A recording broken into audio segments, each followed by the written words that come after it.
Então, olá, muito boa tarde a todos, novamente, o meu nome é Liliana Pina, eu sou aluna do terceiro ano de doutoramento em Design de Moda, que consiste numa parceria entre a Universidade da Beira Interior e a Universidade do Minho, e hoje estou aqui para vos falar um pouco sobre... Pronto, o artigo intitula-se de Fashion for Visually Impaired Consumers, a Case Study Towards to Inclusive Products. Dos quais também fazem parte o professor Lucas, o professor Paulo Duarte, o professor Rui Miguel e o professor Paulo Martins. Qual é que é o propósito? O propósito deste artigo foi essencialmente analisar elementos, conceitos e aspectos que são úteis para o design inclusivo, para o desenvolvimento de peças inclusivas, mas também para peças comuns. Estes elementos foram considerados posteriormente como unidades de análise para o estudo de casos. Por outro lado, este artigo também foca um entendimento nos produtos desenvolvidos pelos designers que aqui são apresentados e foca essencialmente os métodos também que estes têm vindo a desenvolver e que têm adotado e as soluções que têm sido trabalhadas por estes próprios. Relativamente às questões de investigação e tendo em conta o propósito do artigo, com este propósito foram então colocadas 3 questões essenciais. A primeira diz respeito às diferenças que existem entre o produto, ou seja, tenta perceber as diferenças que existem entre o produto inclusivo e o produto mainstream, o produto comum, neste caso relacionado sempre com clothes, ou seja, com peças de vestuário. A segunda pergunta relaciona-se com o tentar perceber quantas marcas é que realmente, ou designers que realmente se encontram a trabalhar com estes produtos e para estes consumidores, no caso dos deficientes visuais, e que tipo de abordagem é que estes têm tido relativamente à comunicação, aspectos comunicativos dos seus produtos, tendo em conta também este consumidor. Relativamente à metodologia, então, o paper foi dividido em 2 partes distintas. A primeira parte foca-se essencialmente na revisão da literatura, onde foram, portanto, analisados papers científicos, artigos informativos e livros. Houve um complemento também da análise de alguns vídeos e de algumas imagens para o estudo de casos, uma vez que este estudo foi todo ele feito online devido à localização geográfica também dos próprios designers estudados. Relativamente à literatura, devemos dizer, ou eu devo explicar também que Manzini explica que o designer, ou seja, é visto como um indivíduo conectador, facilitador, e são muitas vezes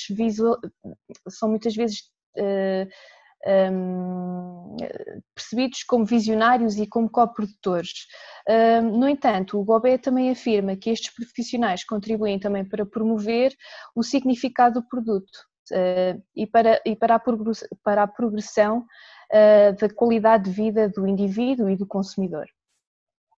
O designer deve considerar sempre valores relacionados com o produto e com a marca e estar também consciente, por exemplo, do patamar dos preços, onde o produto se insere, mas também, ou seja, ter em conta o produto em si e todos os elementos e todos os princípios do design que nele podem ser aplicados. A verdade é que muitas vezes a moda e os seus produtos, neste caso o vestuário, incluem um set de estímulos que podem ser não visuais, não é?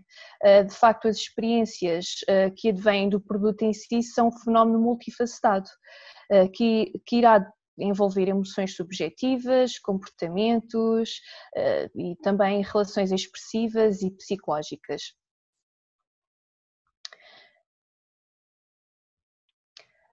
Relativamente ao Fashion Thinking e ao Inclusive Product Development, neste caso, são então apresentados no artigo duas tipologias. Eu vou começar, ou seja, 2 conceitos.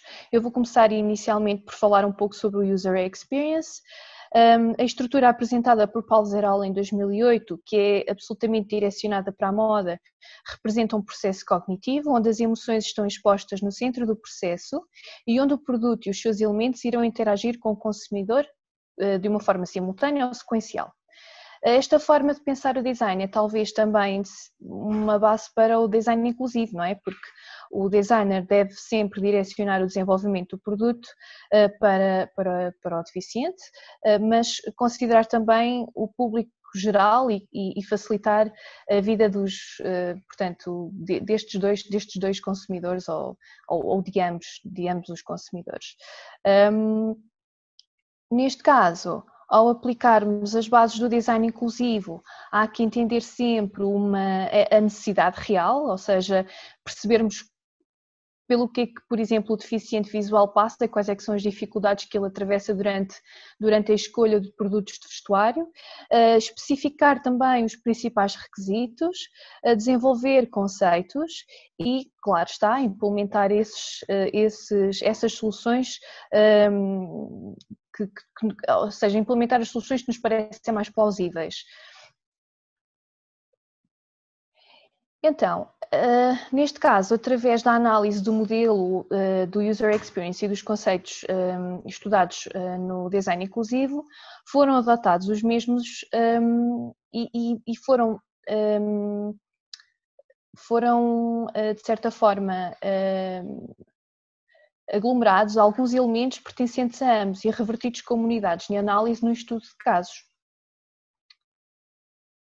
Nesta tabela estão apresentadas, neste caso, as questões de estudo, as questões de investigação, as proposições e as unidades, então, de análise para o estudo de casos. Neste caso, sempre tendo uma percepção ou incluindo o inclusive design, o design inclusivo e também o user experience. Então, relativamente ao study cases, ao estudo de casos, foram explorados três designers diferentes que apresentam conceitos que têm as suas similaridades, claro está, e também as suas diferenças. É importante mencionar que de todos os casos explorados, apenas um apresenta o canal de venda, neste caso a designer Rugile Gumuliauskaitė, uma designer da Lituânia, e neste caso porquê que eu considerei esta designer como tendo um canal de venda? Porque é a única designer que realmente apresenta, de todos os vídeos e todas as imagens vistas e todos os textos analisados, que analisa realmente, peço desculpa, que tem uma abordagem mais próxima do consumidor no ato da venda do produto, ou seja, não que também não tenha havido por parte dos outros consumidores, peço desculpa, dos outros designers, ou seja, houve essa preocupação em tentar encontrar as necessidades, mas esta análise é feita a posteriori.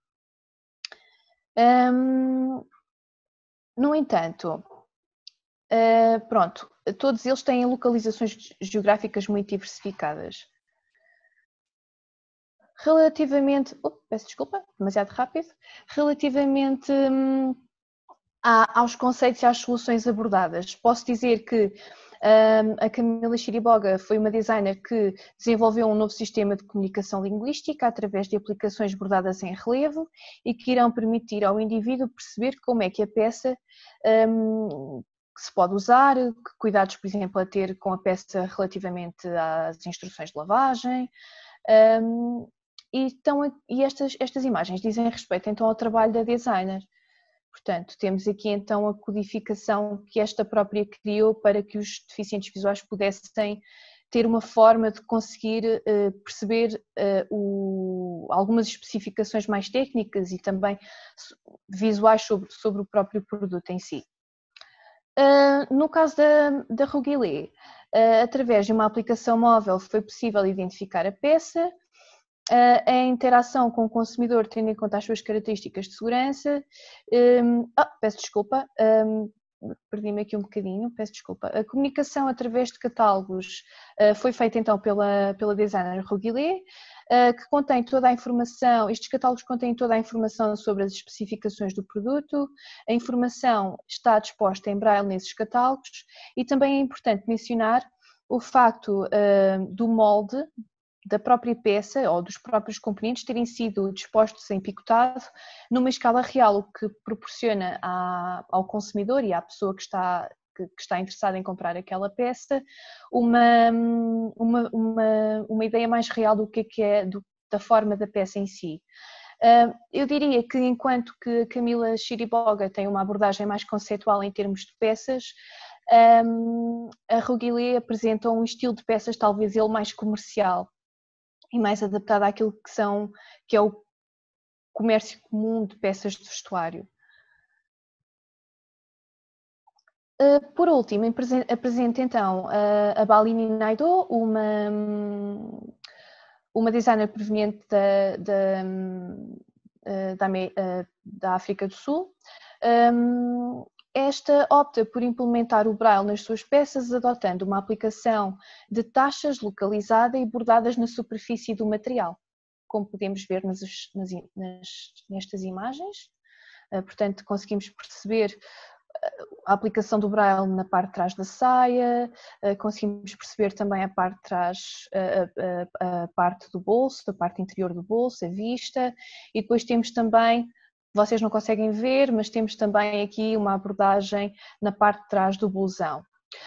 Devo dizer que também todas as peças criadas pela Balini e pela Camila são reversíveis, ou seja, para que o deficiente visual não passe por aquela afronta todas as manhãs quando se está a vestir, de perceber se a peça está a ser vestida do lado certo ou não.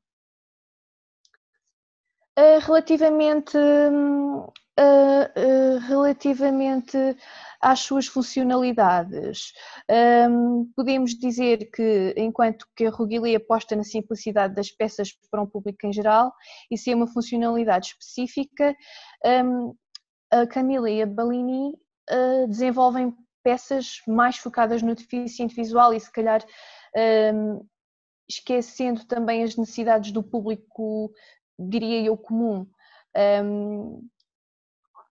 Estes são algumas unidades de análise que foram consideradas também para a análise destes casos estudados. Relativamente às conclusões finais, os 13 casos estudados adoptam o toque e o som como principais elementos de comunicação nas suas peças.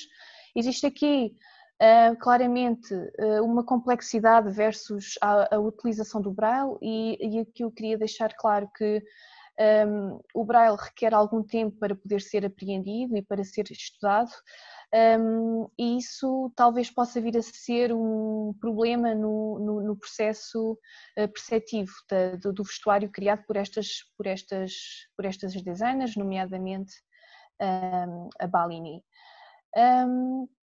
Devido à não existência de e-commerce, não foi propriamente possível perceber informações relacionadas com o preço e aspectos intrínsecos, como por exemplo a composição fibrosa dos materiais utilizados. Os 3 casos são muito específicos em termos de localização geográfica.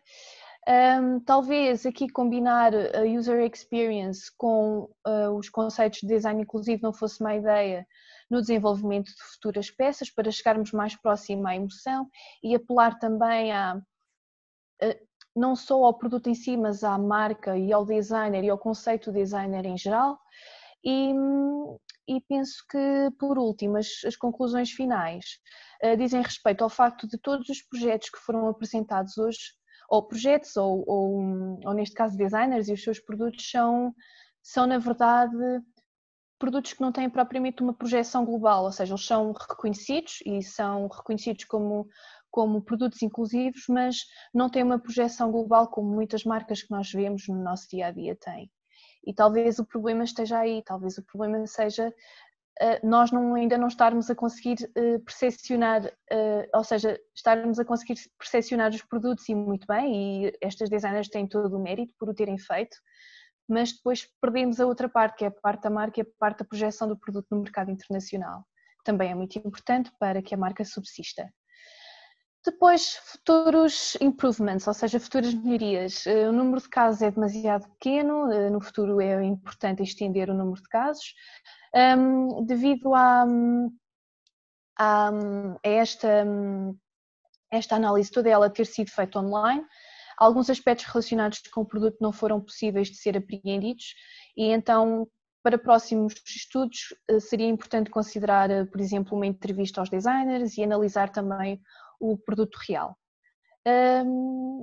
Pronto, como eu já tinha explicado, todos os designers aqui não têm, são projetos muito específicos, alguns deles parece quase que são projetos ali académicos que não tiveram qualquer expansão no mercado e para futuros estudos seria importante explorar elementos estéticos do produto, mas mais do que isso explorar também o papel da marca no desenvolvimento do produto, de forma a criar uma conexão ainda mais emocional com o consumidor. Temos aqui algumas referências e obrigada pela vossa atenção, espero que tenham compreendido. Qualquer dúvida disponham. Muito obrigado, Liliana, pela sua intervenção. Não sei se alguém quer colocar alguma questão. Eu tinha enfim, tinha de alguma forma uma dúvida que acabou por dissipar mesmo no final da sua apresentação, que era enfim, não sendo uma inquietação, era a questão da dispersão geográfica e da dimensão da amostra, neste caso dos designers, que no fundo poderiam condicionar os resultados do trabalho, do interessantíssimo trabalho que apresentou, que me parece uma utilidade fantástica, mas no fundo foi o que acabou por dizer, não é? E portanto, para futuros estudos. Posso dizer que nestas últimas semanas, após a entrega do artigo, consegui encontrar mais 3 marcas, mas ainda estou a tentar perceber como é que elas trabalham e quais é que são os conceitos utilizados. Normalmente todas elas utilizam design inclusivo, mas queria apurar mais algumas coisas. Uma delas chama-se Sonar, outra chama-se Aile e tem uma abordagem mais nas redes sociais. Eu sigo-a no Instagram e realmente eles fazem publicações com alguma recorrência, mas enfim, ainda estou a tentar perceber como é que cada uma delas trabalha, mas seria efetivamente algo a considerar no futuro. Muito obrigado.